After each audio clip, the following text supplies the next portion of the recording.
Coucou mes petits créatifs. Alors cette semaine, et c'est la dernière semaine que vous faites l'atelier à la maison, puisqu'on se retrouvera la semaine d'après ici chez moi.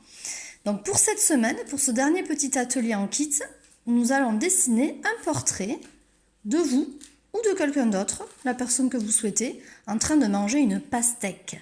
Alors vous voyez, la tranche de pastèque est énorme par rapport au visage.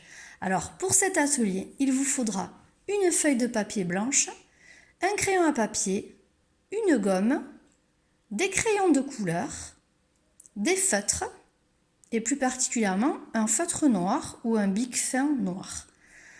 Allez, c'est parti pour la première étape.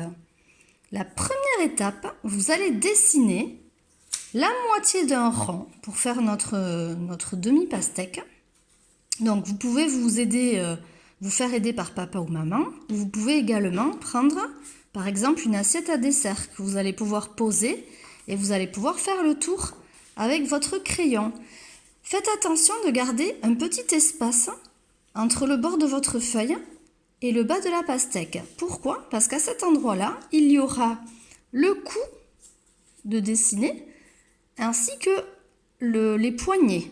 Donc laissez un petit espace. Donc voilà pour la première étape. Deuxième étape, vous allez venir rajouter les mains. Alors vous allez me dire, c'est bizarre, il n'y a que 4 doigts. Oui, parce que le pouce se trouve ici derrière. Le pouce, en fait, il vient pincer la tranche de pastèque.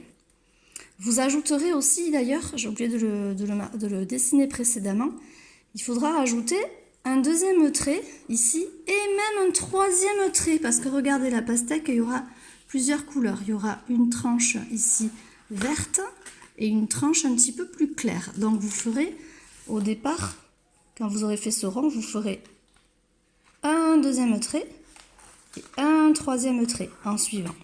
Voilà. Puis les mains et le cou. Ensuite, bien sûr, on viendra gommer les traits qui passent ici au milieu des mains, puisque quand on tient une pastèque, forcément la tranche de pastèque elle n'est pas posée sur nos doigts, et nos doigts ne sont pas transparents, donc on n'y voit pas non plus au travers. Ensuite nous allons continuer le dessin en faisant la tête, donc un rond, ou peut-être pas rond, ou peut-être ovale, à vous de voir un petit peu la forme que vous avez envie de lui donner. Puis nous verrons apparaître le nez. Alors vous voyez que le nez n'est pas entièrement dessiné. On ne voit pas les narines, on voit juste le haut du nez. Alors pareil, moi je l'ai fait comme ça, mais vous pouvez très bien le faire un petit peu plus fin, un petit peu plus large, à vous de modifier. Puis vous ferez aussi les yeux, toujours pareil. Moi j'ai fait des yeux comme ça, mais vous pouvez faire des yeux différents. Vous pourrez faire des yeux kawaii. Je pense à Elsa en disant ça, parce qu'elle adore dessiner des yeux kawaii. Vous pourrez faire des yeux moins filles, n'est-ce pas Noé, avec des petits cils beaucoup plus courts.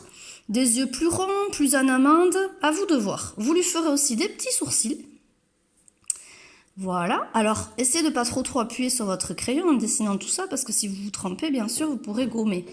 Et forcément, si vous appuyez beaucoup sur votre crayon, ça gardera les traces de votre gommage. Donc essayez de ne pas trop appuyer.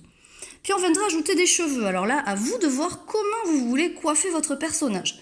En tout cas, au départ, vous allez laisser le rond qu'on a fait au tout début, là, vous savez, ce rond de tête, on le laisse au départ. Et on va venir rajouter. Si vous voulez mettre une frange, vous viendrez faire le dessin ici en dessous du rond. Si vous ne voulez pas faire de frange, vous ferez directement le dessin au-dessus du rond et vous ferez les cheveux. Alors, je sais pas, hein, moi là j'ai fait un exemple avec des cheveux un petit peu frisés, donc j'ai fait des traits un petit peu comme ça. Mais vous avez vu le modèle que je vous ai montré, j'ai fait une petite frange comme ça, et puis après j'ai fait des cheveux plus lisses. Ce sera à vous de décider. En tout cas, n'oubliez pas que les cheveux passeront ici aussi, entre le cou et entre les mains. D'accord? Donc quand le dessin sera terminé, il ne vous restera plus qu'à mettre la couleur. Donc essayez de trouver pour la peau soit du rose, soit du beige. Essayez de colorier toujours dans le même sens. On essaye de ne pas changer de sens sans arrêt, parce que c'est ça qui ne fait pas toujours très joli en coloriant. Et ensuite, vous pourrez aussi repasser au feutre, voilà, certaines parties. Donc j'ai hâte de voir en tout cas votre petit personnage qui mange la pastèque. Mais surtout, j'ai hâte de tous vous retrouver à l'atelier. Alors j'ai plus la date en tête. Si, ce sera le mercredi 10 juin, donc comme d'habitude à 11h30. Donc je suis vraiment impatiente de vous retrouver. Je vous fais des gros bisous.